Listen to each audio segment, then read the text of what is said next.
há uma clara preocupação nesse edital de estabelecer para cada aeroporto a possibilidade dele ser vencido por um grupo que não tenha o controle de outros aeroportos. Está explícito numa série de exigências e, notadamente, naquela que meu colega observou, que é uma determinação de um quantitativo de passageiros que foi fixado aqui em 35 milhões e que é superior ao quantitativo atual de qualquer aeroporto brasileiro. Salvo engano, o mais movimentado seria Guarulhos e teria 33 milhões. Então, claramente, existe uma intenção, e, em primeiro lugar, é exatamente um pouco o contrário do princípio da gafieira, né?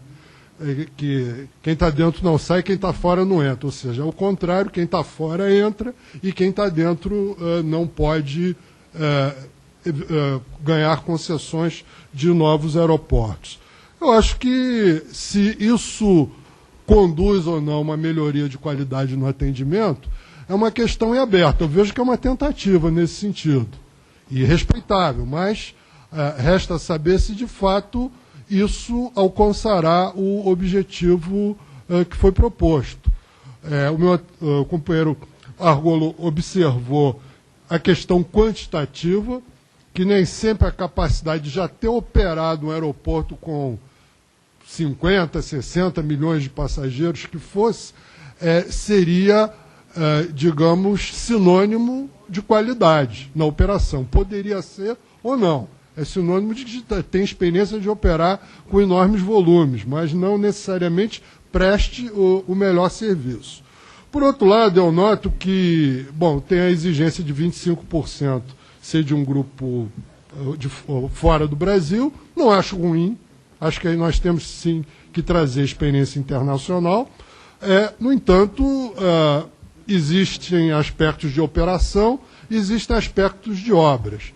No final das contas, empresas baseadas no exterior que venham a ganhar essas licitações, elas fatalmente irão se associar com empresas brasileiras. Então, na verdade, muito possivelmente, por vias travessas, alguns dos grupos que já fazem esse trabalho nos aeroportos, até porque seria, por exemplo, na questão de obras, seria um pouco absurdo excluí-las. Dizer, não, quem já fez uma obra em aeroporto fica proibido de fazer novas obras. Seria um contrassenso em função de que isso representa um acúmulo de experiência. Então, eu tendo a achar que essa formulação ela é confusa, ela pode vir a ser, eventualmente, até inócua. E pode não gerar o efeito que se pretendia, que é a melhoria da qualidade. Então, eu penso que deveria haver uma reflexão sobre esses aspectos. Agora eu vou passar a fazer algumas sugestões. Penso que talvez ainda seja tempo fazer algumas sugestões. Eu acho que a questão da qualidade do atendimento é uma questão fundamental. Então, acho que todos esses aeroportos, tanto os que já foram concedidos quanto os que serão concedidos, eles têm que instituir um mecanismo de avaliação permanente da qualidade de serviço daquele aeroporto por parte do consumidor, por parte do usuário. Seria de bom ver ter uma ouvidoria, e além de uma ouvidoria, teria que ter um sistema permanente de aferição. O passageiro chegasse ali e pudesse rapidamente dar uma nota de avaliação a cada dia que passa em relação a um leque elementar de serviços dentro do aeroporto. Eu acho que isso é uma coisa absolutamente fundamental ser incorporada. Uma segunda discussão, o senhor ministro, que eu gostaria de colocar, é o seguinte: eu não entendi por que não se associou a esses processos de concessão um componente de uso do solo. Seguinte sentido, você viaja por aí tudo, praticamente todos os grandes aeroportos têm hotéis do lado. Nós não temos, você não tem nenhum hotel, salvo eu não ter percebido que é difícil, nem no aeroporto de Brasília, nem no aeroporto do Galeão, por exemplo. Mas, um terço de bomba, um quarto de bomba.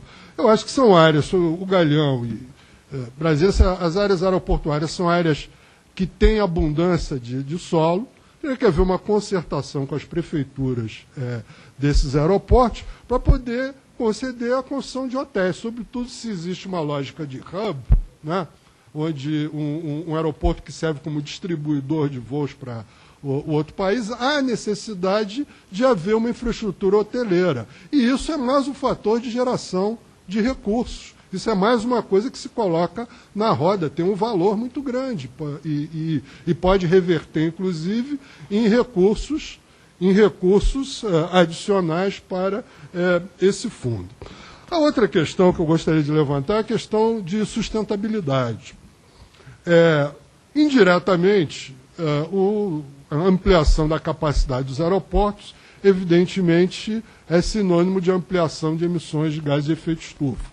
A aviação ela tem sido cada vez mais um fator de emissão de gases de efeito estufa. Há uma série de negociações internacionais tentando lidar com isso, estabelecendo padrões para a indústria de aeronáutica e também passando a cobrar uma taxa por essas emissões. Há controvérsias com decisões tomadas pela União Europeia, mas muito mais em função do mecanismo de arrecadação que eles estipularam para eles próprios do que propriamente a questão em si. Então, de qualquer maneira, eu acho que essa questão ela tem que ser colocada quando se faz um processo dessa natureza, para ver de que forma esses aeroportos podem, de alguma maneira, contribuir, ainda que em pequena escala, para a mitigação desses efeitos.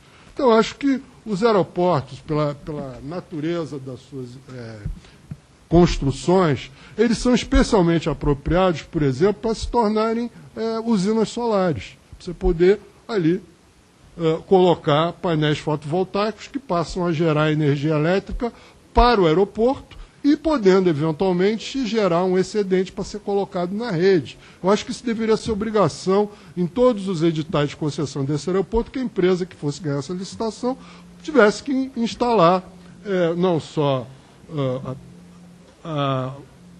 o termo solar, como o solar fotovoltaico para efeito de geração distribuída de energia elétrica.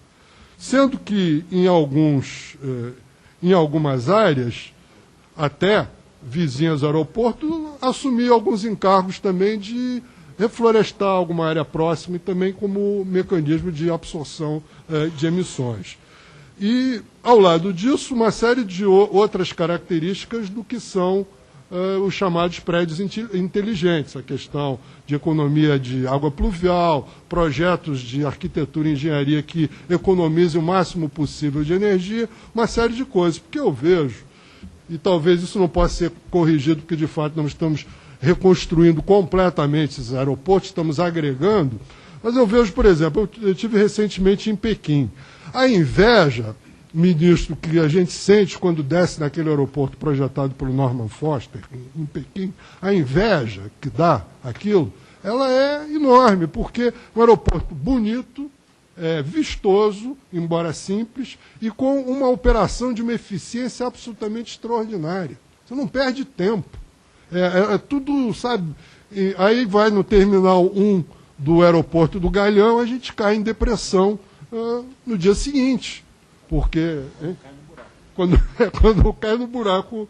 Então, me parece que um elemento que é comum da observação que o deputado Argolo fez e que eu faço, que é necessário colocar nesses editais, que hoje são meramente quantitativos, dizem respeito a números X, Y, milhões, tantos percentual, tantos passageiros, colocar uma variável de natureza qualitativa, que é a qualitativa, tentar entender qual é o tipo de concorrência que levará a melhor qualidade, que eu não sei se é esse, pode ser que sim, pode ser que não, eu não tenho uma posição a respeito, eu tenho apenas dúvidas, e, por outro lado, incorporar nesses editais algumas preocupações da natureza dessas que eu levantei.